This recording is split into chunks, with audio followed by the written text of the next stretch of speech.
Picture this. You wake up, not to an alarm clock, but to the ground shaking.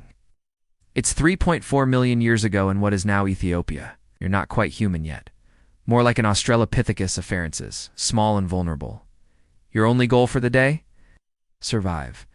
And that's a tall order when your neighbors are giants that make today's predators look like house pets.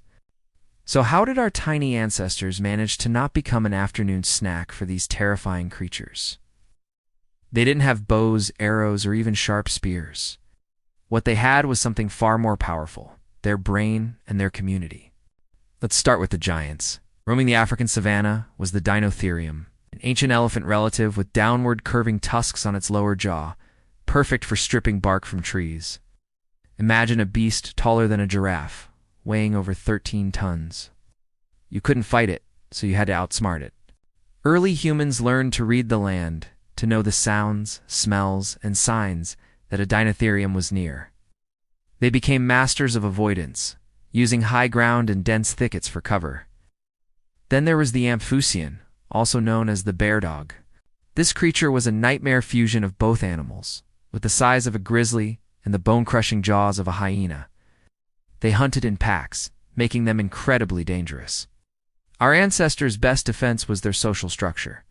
By sticking together in groups, they could create a wall of noise and distraction. A single hominid was an easy meal, but a dozen shouting, stick-waving individuals, that might just be enough to make a predator think twice and look for easier prey.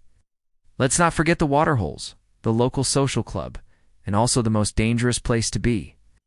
Here you'd find the crocodilus, Thorbjornarsoni, a prehistoric crocodile that could grow up to 25 feet long. It would lie in wait, almost invisible. Approaching for a drink required extreme caution. Our ancestors likely developed a system of lookouts. While some drank, others would stand guard, scanning the water and the shoreline for any sign of movement. It was all about teamwork. So what about tools? They didn't have sophisticated weapons, but they were resourceful. They used whatever nature provided. A sturdy branch could become a club to intimidate smaller predators. Sharp-edged rock found by chance could be used to quickly butcher a carcass left behind by a larger hunter. This was a game of speed and efficiency.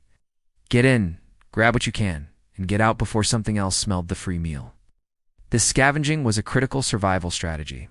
Why risk fighting a giant when you can let it do the hard work for you?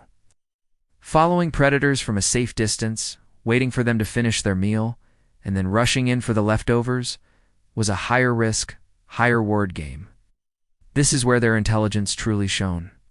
They had to understand animal behavior, predict their movements, and know exactly when it was safe to approach. Life 3.4 million years ago was brutal, a constant struggle for survival against creatures straight out of a horror movie. But our ancestors didn't just survive, they thrived.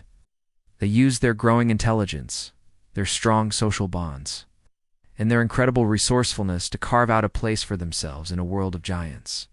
They proved that you don't need to be the biggest or the strongest to win. Sometimes, you just need to be the smartest. Thanks for watching. If you found this journey back in time fascinating, hit that like button and subscribe for more stories from our deep past. See you next time.